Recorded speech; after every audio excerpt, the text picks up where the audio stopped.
An 80% increase on petrol. That's what Egyptians are facing this weekend.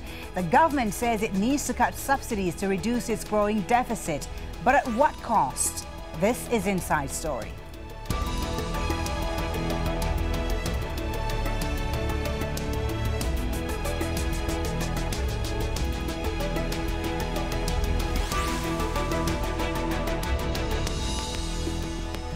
Hello and welcome to the program. I'm Folly Bah Thibault. Egypt's government has raised the prices of fuel and electricity in an effort to cut crippling state subsidies.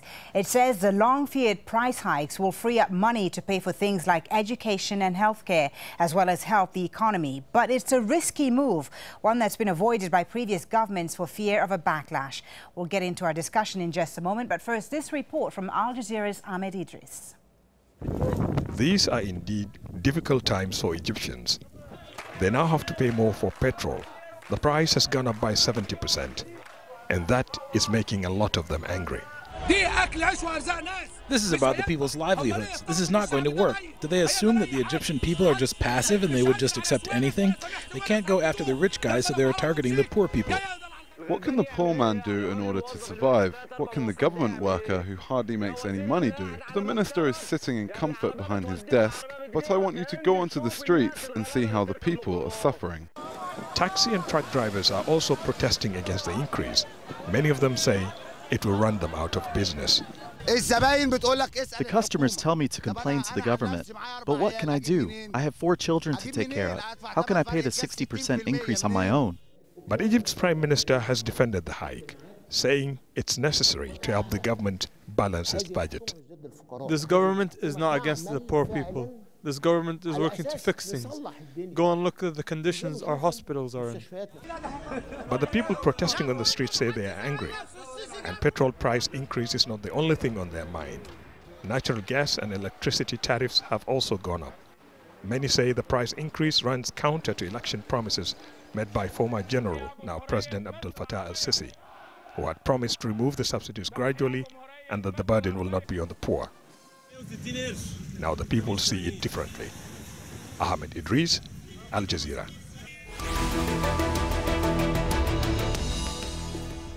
Well, let me just give you an idea of how much these subsidy cuts impact prices. The biggest hike was for the 80-octane petrol used by the old cars that fill Egypt's streets. It went up by 78% to 22 cents a litre. Then there is diesel used for public transport on which the poor rely. That went up by 64% to 25 cents a litre. And finally, 92-octane petrol, that's gone up by 40% to 37 cents a litre. Well, let's bring in our guests. In Kabul, we have Peter Middlebrook, Managing Director of Geopolicity, a consulting firm specializing on political and economic intelligence in the Middle East. And here in the studio in Doha with me is Mahmoud Hamad, Associate Professor of International Relations at Drake University. Thank you for being on Inside Story today. Mahmoud, if I can start with you, subsidies to consumer goods and fuels in Egypt have existed since the 1920s. They have been the main instrument, really, of social assistance used by the government. How do Egyptians feel today, the people that you've been talking to in Cairo, about these subsidies being eliminated? I would say most, if not all, Egyptians are dismayed, sad, basically angry because of the price hikes. However, how would they react is a different story. I would say that people who support the July 3rd army intervention, either because they trust General Sisi, now President Sisi, or because they hate the Brotherhood, are willing to accept this as the necessary solution or medicine for a very sick patient, which is the Egyptian economy. On the other end of the spectrum, you have the Muslim Brotherhoods and those who support them and oppose the general and military coup, and basically telling everybody now in Cairo street, we told you so.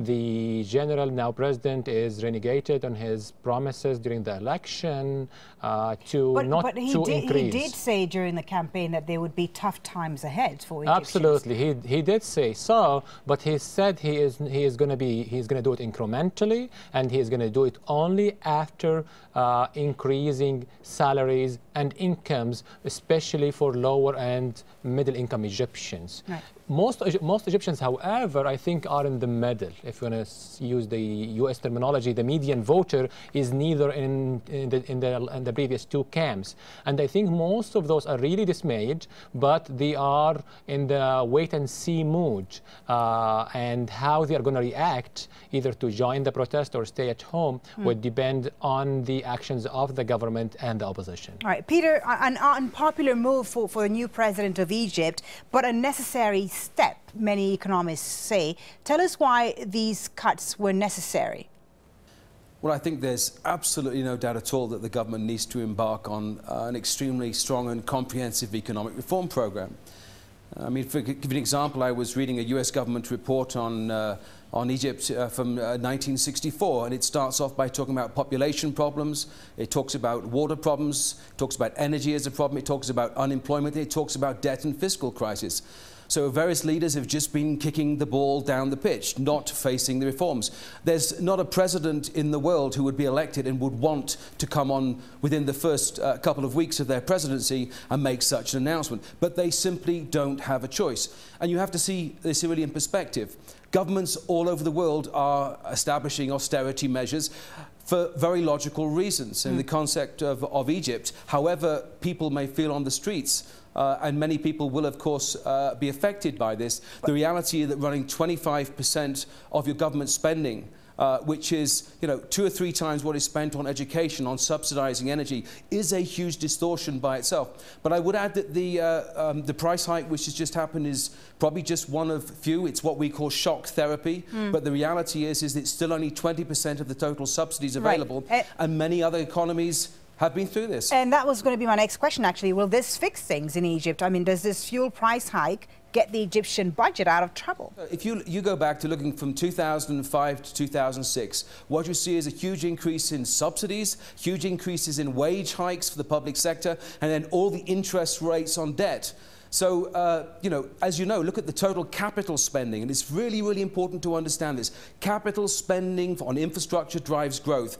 Everything else is an induced form of it's not wasted money. It provides some support to the economy, but it's a huge distortion by itself. So in real terms, this ball has just started. I would imagine certainly to meet 4 to 5% of GDP growth, which is what the economy requires to get back on track. This is a small contribution to a wider reform program.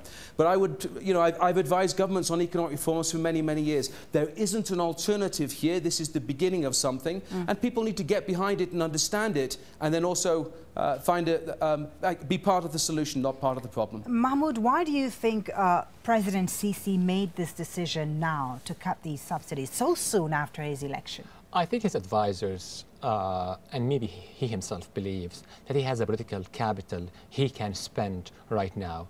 I think he believes, and the people around him, that his popularity has no way to go but down when he starts making tough measures as the governing authority. He tried to say in the last year that there is a president, there is government, I am not the person running the show from behind the scenes. Everyone knows otherwise. However, he could hide before the previous administration.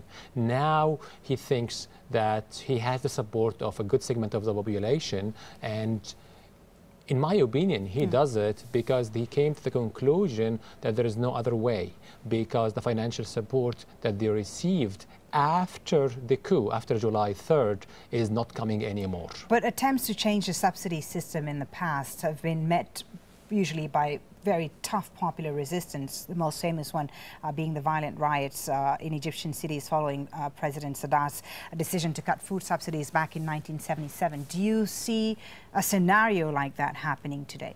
I think the government is aware of that. The security establishment, the intelligence, the people who are advising the general are aware of that. And they have been trying to basically lay the ground for such a price hike for quite some time now. Sisi spoke after he got elected about the tough time, the sacrifices that the Egyptians need to do. The Prime Minister repeated, the Minister of Finance, Minister of Planning, Minister of Oil and Energy.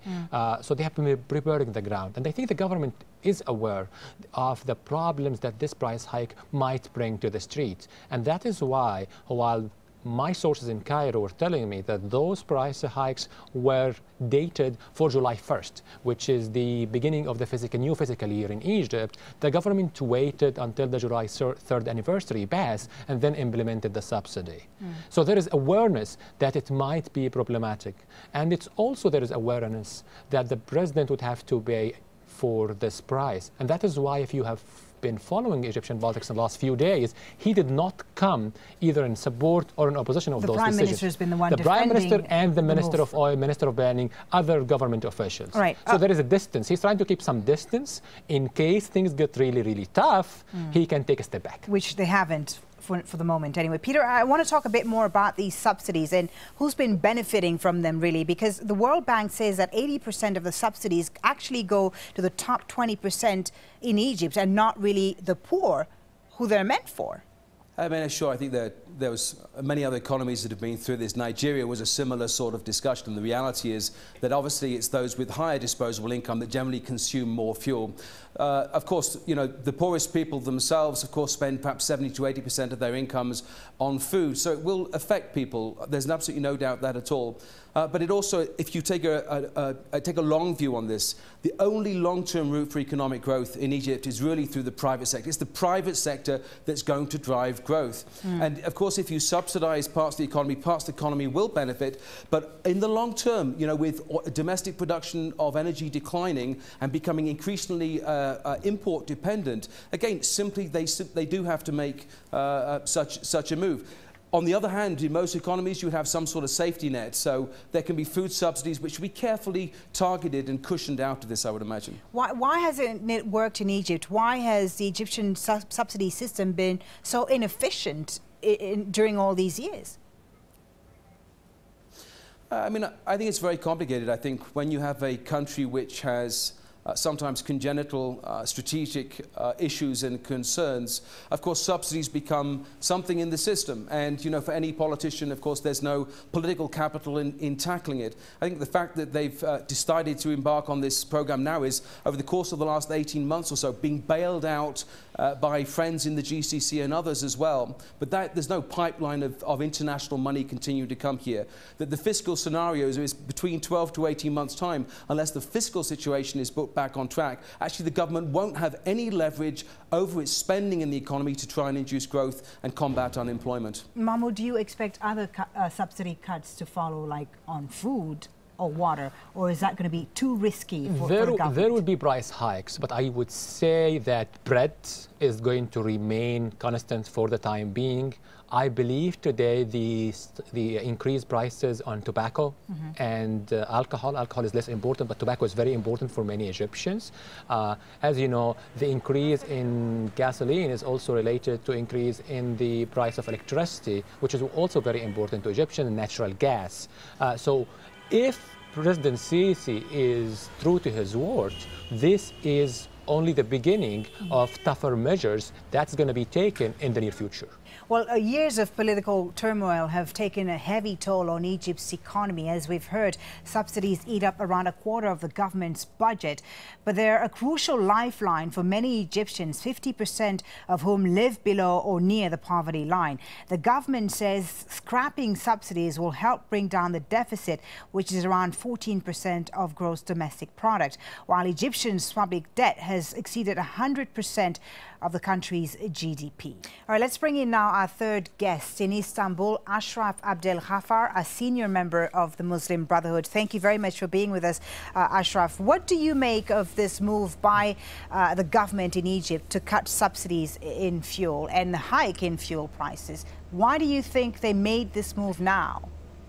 It's something ununderstandable. We cannot understand why they do all this now, because this is against all the kind of politic aspects, because the people are in a very difficult condition, and they are coming recently, and they have to give any kind of favor for the people in Egypt. But instead of doing any kind of favor, they are increasing the taxes, increasing the fuel prices, which make people will be under zero.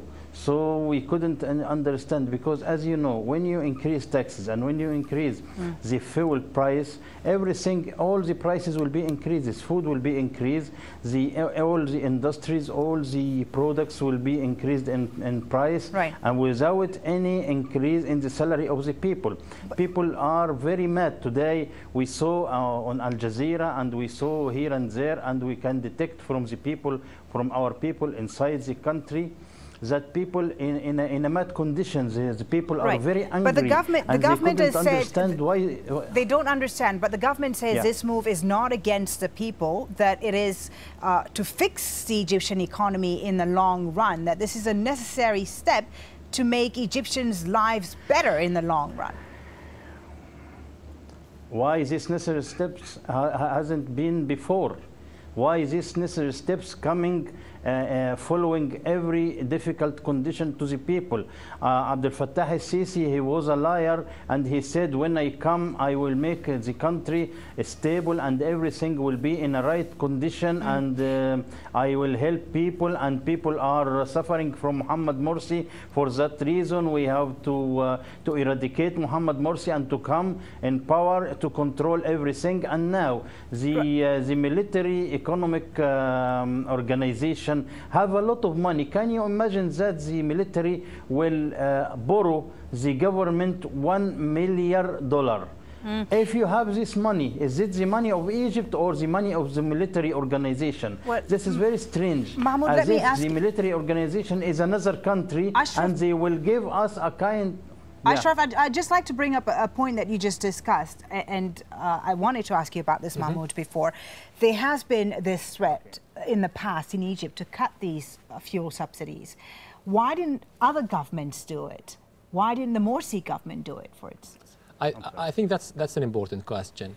The answer basically is either they didn't have the political courage, or they had alternatives to delay such measures for the foreseeable futures. I don't think the current government believe, at least their economic advisors believe, they have other way outs of the current budget deficit. So it's important for them, and as I said, he believes either if he does not do it right now, when he enjoys what could be perceived as a honeymoon with the 100-day honeymoon, he would not be able to do it in the near future. And I think Fattah al-Sisi thinks he is going to be president of Egypt for a long time, and he is thinking long run. Ashraf, why didn't the Morsi government, if the Morsi government had been in power for longer than the year that they'd been in power, would they have eventually had to cut these fuel price subsidies?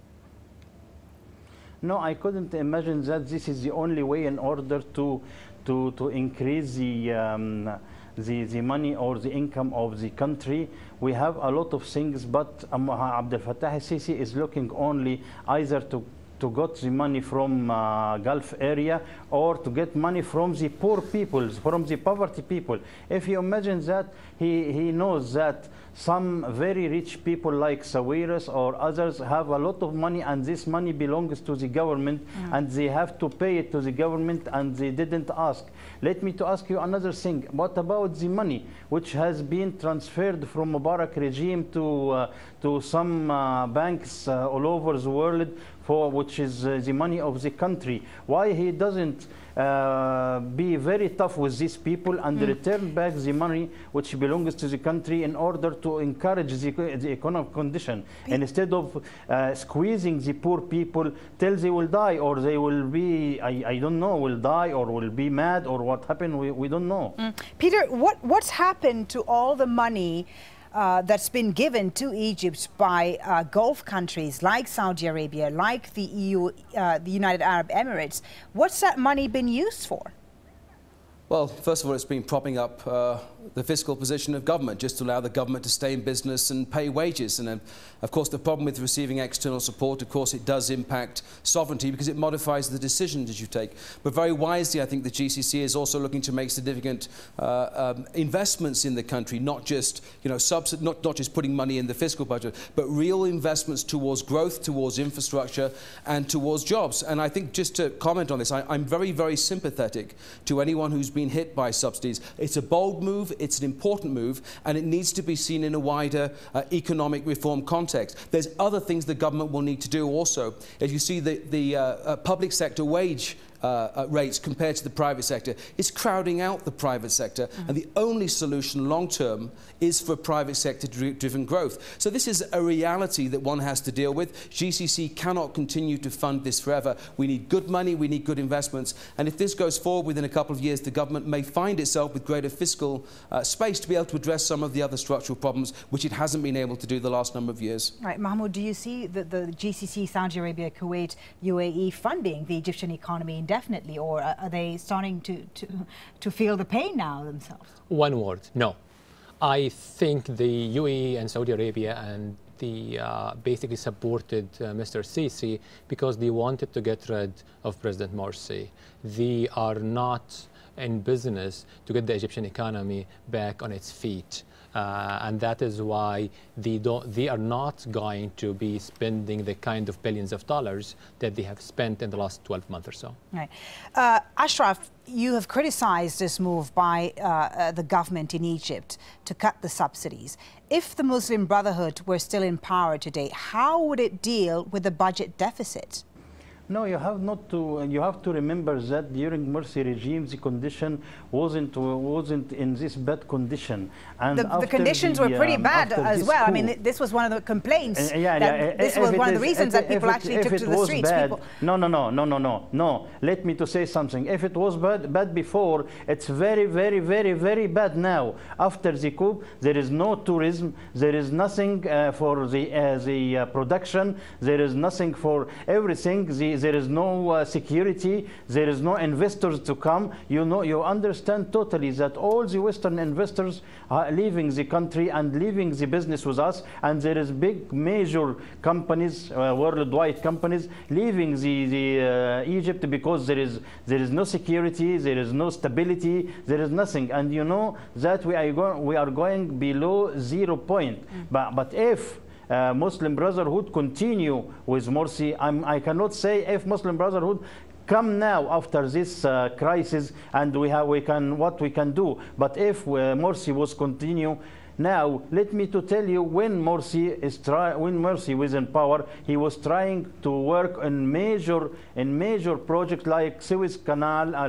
like many things which will give income. Mahmoud, do you agree with that? Is Egypt worse off economically today than it was last year or 2 years ago? Numerically, it is. The budget deficit increased, the public debts, domestic and foreign, who's responsible? increased. Who's to blame? The problem is the blame could be shared between different individuals. Of course, the people who were in power in the last 13 months have to share the good share of the burden, good share of the blame. There's some truth to what Mr. Abdel Ghaffar has said about the deteriorating economic conditions. Remember, Egypt depend, at least for foreign assets, depend on tourism, money coming from Egyptians working overseas, and foreign direct investments. And those three have been basically doing worse than under Morsi. Okay. Peter, you'll have the final word. How do you see, countries that rely on subsidies, how can they be a successful reform of subsidies where we could also see reduced food insecurity, for instance? Well, this is a complicated question. I think what the government needs to do is actually make public what its economic reform program is, and the people need to participate somehow in that. Subsidies need to be very carefully targeted, that they minimize the risk on the lowest quintile, the poorest group of people themselves. I would appeal, probably the international community, certainly US government and others on food aid, is to be sympathetic towards providing some sort of social safety net on an administrative basis for those who might fall below the poverty line as a result of it. Okay. But again, the most important thing here on the economic reform side, population growth is just shy of 2%, so the population is going to go from 80 million people to 140 million people over the next 25 years. So the government really doesn't have a choice in doing this. But carefully targeting subsidies, I think there are options to do that. Okay. And I personally think there are many other countries that have been through this and have come out of it reasonably successfully. All right, we'll leave it there. Thank you so much for talking to us. Thank you, Peter Middlebrook in Kabul, Ashraf Abdel Ghaffar in Istanbul, and Mahmoud Hamad here in Doha with me. And do please let us know your thoughts. You can leave your comments at facebook.com/AJ Inside Story or go to @AJ Inside Story on Twitter. I'm Folly Bah Thibault. Thanks for watching. Bye for now.